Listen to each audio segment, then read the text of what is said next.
News at true മീഡിയയുടെ പുതിയ എപ്പിസോഡിലേക്ക് ഏവർക്കും സ്വാഗതം.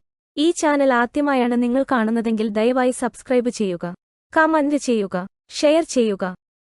ജാസ്മിന്, ഗബ്രി എന്നീ പേരുകളാണ് ഇത്തവണ ബിഗ് ബോസിലെ ഏറ്റവുമധികം ചർച്ച ചെയ്യപ്പെട്ടത്. ഷോ തുടങ്ങി ആദ്യ ദിവസങ്ങളില് തന്നെ സൗഹൃദത്തിലായ താരങ്ങള് പ്രണയത്തിലായെന്ന് പലരും കരുതി. എന്നാൽ തങ്ങളുടെ റിലേഷൻഷിപ്പ് എന്താണെന്ന് ഇതുവരെ താരങ്ങള് തുറന്നു സംസാരിച്ചിട്ടില്ല. എന്നിരുന്നാലും മത്സരത്തിന് ശേഷം ജാസ്മിനെയും ഗബ്രിയെയും ഒരുമിച്ച് കാണാന് കാത്തിരിക്കുകയായിരുന്നു ആരാധകര്. ഇതുവരെ താരങ്ങൾ ഒന്നിച്ച് വിശദീകരണം നൽകാന് ശ്രമിച്ചിട്ടുമില്ല. എന്നാൽ ആരാധകരെ അമ്പരിപ്പിച്ചുകൊണ്ട് ഇപ്പോഴിതാ ജാസ്മിനും ഗബ്രിയും രംഗത്ത് വന്നിരിക്കുകയാണ്. ഇൻസ്റ്റാഗ്രാമിലൂടെ ജാസ്മിനൊപ്പം നിൽക്കുന്ന ചില ചിത്രങ്ങളാണ് ഗബ്രി ആദ്യം പുറത്തുവിട്ടത്. പിന്നാലെ ഒരു വീഡിയോയും പങ്കുവച്ചിരുന്നു. എല്ലാവർക്കും നമസ്കാരം. എല്ലാവരുടെയും സ്നേഹത്തിനും പിന്തുണയ്ക്കും ഒത്തിരി നന്ദിയുണ്ട്. നാളെ ഒരു സ്പെഷ്യല് ദിവസമാണ്. നിങ്ങളെ എല്ലാവരെയും കാണാന് ഞാന് നാളെ പാലക്കാട്ടേക്ക് വരുന്നുണ്ടെന്ന് ഗബ്രി പറയുന്നു. എന്നാൽ ഗബ്രി മാത്രമല്ല, ഞങ്ങൾ ഒരുമിച്ചാണ് വരുന്നതെന്ന് പറഞ്ഞ് ജാസ്മിനും വീഡിയോയിൽ പ്രത്യക്ഷപ്പെട്ടിരിക്കുകയാണ്. ഒരു ഉദ്ഘാടനത്തിന് വേണ്ടിയിട്ടാണ് ഗബ്രിയും ജാസ്മിനും ഒരുമിച്ച് പാലക്കാട്ടേക്ക് വരുന്നതെന്ന് താരങ്ങള് വീഡിയോയിൽ സൂചിപ്പിച്ചു.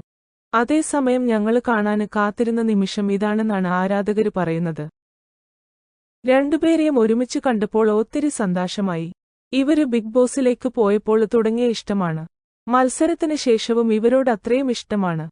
ഇവരുടെ ഫ്രണ്ട്ഷിപ്പും സ്നേഹവും എല്ലാം ഒരുപാടിഷ്ടമാണ്. ഇങ്ങനൊരു നിമിഷത്തിന് വേണ്ടി ഇത്രയും നാള് കാത്തിരുന്നു. ഇന്ന് കുറെ പേരുടെ കുരുപൊട്ടും. മാത്രമല്ല, ഇപ്പോൾ പൊങ്കാല കലവുമായിട്ട് കുറെ കുലസ്ത്രീകളും പുരുഷന്മാരും എത്തുന്നതാണ്. നിങ്ങൾ ഇനിയും ഫോട്ടോസ്, വീഡിയോസ്, റീൽസ് ഒക്കെ ഇടണം. എന്തു സംഭവിക്കുന്നു എന്ന് അറിയണമല്ലോ എന്നാണ് ആരാധകര് പറയുന്നത്. ഗബ്രി അടുത്തുള്ളപ്പോൾ ജാസ്മിന്റെ വൈബ് തിരിച്ചു കിട്ടി. എല്ലാവരും ഒറ്റപ്പെടുത്തിയാലും തന്നെ ഇഷ്ടപ്പെടുന്ന ഒരാൾ കൂടെ ഉണ്ടായാലും മതി. അതേസമയം നിങ്ങള് രണ്ടാളും ഒന്നിക്കണമെന്നാണ് ഗബ്രിയോടും ജാസ്മിനോടും ആരാധകര് പറയുന്നത്. നിങ്ങള് നാട്ടുകാരെ നോക്കണ്ട, മതവും നോക്കണ്ട, രണ്ടുപേരും നല്ല ചേച്ചിയുള്ളവരാണ്. അങ്ങ് കെട്ടി സുഖമായി അടിച്ചു പൊളിച്ചു ജീവിക്കൂ എന്നിങ്ങനെ നൂറുകണക്കിന് കമന്റുകളാണ് ഗബ്രിക്കും ജാസ്മിനും ലഭിക്കുന്നത്.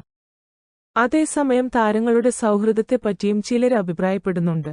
ബിഗ് ബോസിലേക്ക് പോയത് മുതല് ജാസ്മിനെ ഒറ്റിക്കൊടുക്കാത്ത ഒരേ ഒരാള് അത് ഗബ്രിയാണ്. ഇന്നത്തെ കാലത്ത് ഒരു റിലേഷൻഷിപ്പ് കിട്ടാന് ഒരു ബുദ്ധിമുട്ടുമില്ല. എന്നാല് നല്ലൊരു സുഹൃത്തിനെ കിട്ടാന് ഭാഗ്യം ചെയ്യണം. നിങ്ങൾ എന്നും നല്ല സുഹൃത്തായി ഇരിക്കുക.